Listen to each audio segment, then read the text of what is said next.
है। और इसीलिए एक अंतर है ना, महाभारत में द्रुपद और रामचरितमानस में महाराज जनक, दोनों ने एक एक कन्याओं को जन्म लिया। पर द्रुपद का यज्ञ और जनक के यज्ञ में यज्ञ दोनों ने किया, पर यज्ञ के पीछे जो भावना थी कितनी अलग अलग थी। जनक का यज्ञ था वर्षा नहीं हुई है, वर्षा के लिए राजा के द्वारा यज्ञ करना चाहिए, हल चलाना चाहिए, लोक सेवा के लिए, वर्षा हो इसके लिए, शीतलता के लिए उन्होंने यज्ञ किया। और द्रुपद ने क्यों यज्ञ किया? द्रुपद और द्रोणाचार्य जब पढ़ते थे तो परस्पर मित्र थे, और उस समय मित्रता में द्रोणाचार्य से द्रुपद यही कहते थे कि मैं जब राजा बनूंगा तो आधा राज्य तुम्हें। पढ़ने के बाद चले गए। द्रोणाचार्य जी का जीवन बड़े दरिद्रता में बीतने लगा, यहां तक कि अपने पुत्र अश्वत्थामा को दूध पिलाने की भी क्षमता उनमें नहीं थी।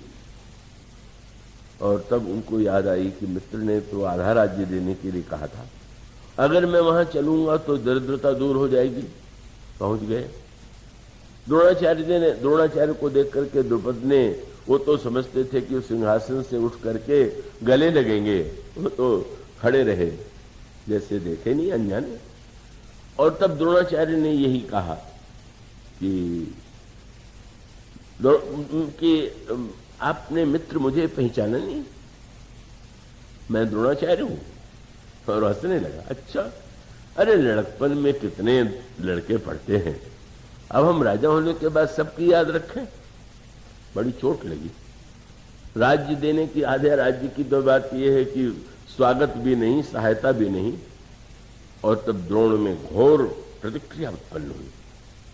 और जब पांडवों को उन्होंने शस्त्र विद्या की शिक्षा दी, तो शिक्षा देने के बाद वो स्वामी जी जो बात आप महाभारत में पढ़ती है, वो ये उनसे जब गुरुदक्षिणा शिष्यों ने कहा कि क्या दें, तो उन्होंने कहा कि अगर आप गुरुदक्षिणा देना चाहते हैं तो राजा द्रुपद को बंदी बना के मेरे सामने में शक्ति नहीं थी, पर अर्जुन ने सचमुच द्रुपद को बंदी बना लिया और बंदी बना करके द्रोणाचार्य के सामने खड़ा कर दिया। द्रोणाचार्य ने कहा कि अब तुमने मुझे पहचाना? और फिर ये कहा कि अब तुमने आधा राज्य देने के लिए कहा था, तो तुम्हारे वचन को सत्य करने के लिए मैं तुम्हें छोड़ तो देता हूं, पर तुम्हारा आधा राज्य। द्रोणाचार्य अपना अपमान नहीं भूले, बड़ी भूल हुई।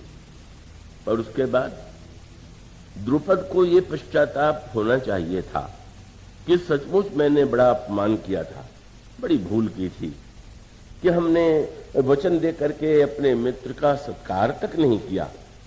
पर द्रुपद के हृदय में बदले की आग जलने लगी, और तब उसने यह निर्णय किया कि ऐसा मैं यज्ञ करूंगा कि इस यज्ञ से ऐसा पुत्र उत्पन्न हो जो द्रोणाचार्य को मार सके।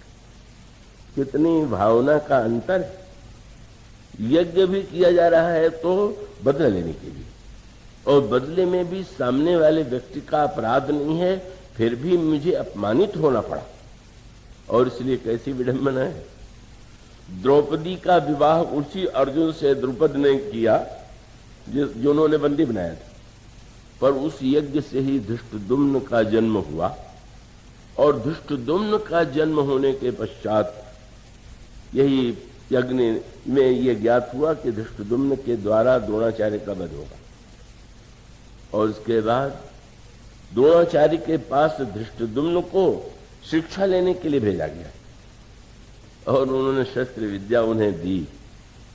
और फिर महाभारत के युद्ध में जब शस्त्र का त्याग करके द्रोणाचार्य बैठे हुए थे, तो उस समय भी धृष्टद्युम्न ने एक अन्याय करते हुए तलवार लेकर के द्रोणाचार्य, मानो वो जो क्रिया प्रतिक्रिया का महाभारत में चक्र चल रहा है, केवल बदला, केवल बदला, केवल बदला, वो कहां तक जाती।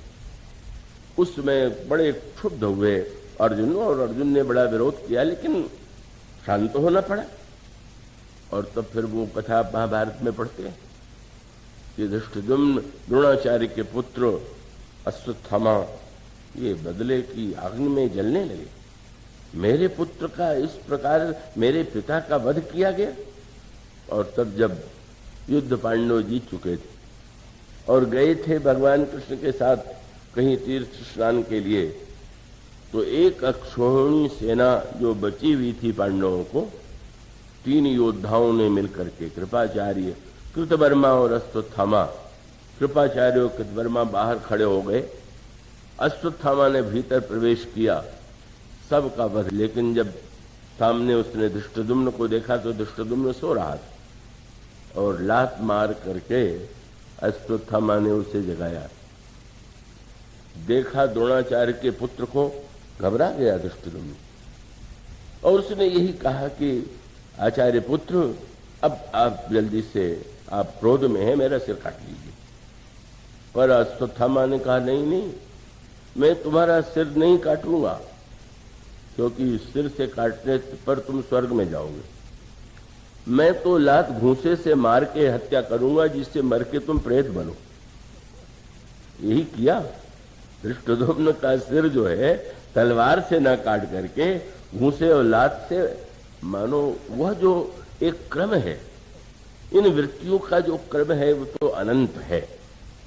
और जहां पर भगवान श्री राम, मानो उसका अभिप्राय यह है कि इस क्रम को कहीं न कहीं तो रोकने की आवश्यकता है, परिवर्तित करने की आवश्यकता है। इन वृत्तियों को निरंतर हम अगर प्रविष्ट कराते जाएंगे, यही है प्रभु का दिव्य आदर्श। और यही सूत्र उन्होंने दिया था सुग्रीव को। अब उस परंपरा को मत निभाना कि बाली ने बड़ा कष्ट दिया था मुझे, बाली ने सब कुछ छीन लिया था, तो अब मैं उसका बदला उनके पुत्र अंगद से लूं। नहीं नहीं, इसको भूल जाओ। तुम्हें और अंगद को मिलकर के ही सासा सूत्र यही था कि ये तुम कब कर पाओगे, जब तुम इस बात को मत भूलो कि तुम्हें सीता जी का, बस अंगद सहित करहु तुम राजू, संतत हृदय धरहु मम काजू। और सूत्र यही है कि सीता जी की खोज में जो रहेगा, लगेगा, वही व्यक्ति ऐसा उदार हो सकता है, दूसरा व्यक्ति थोड़ी हो सकता है। क्यों? सीता जी है मूर्तिमती भक्ति, वो तो भक्त ही इतना उदार हो सकता है।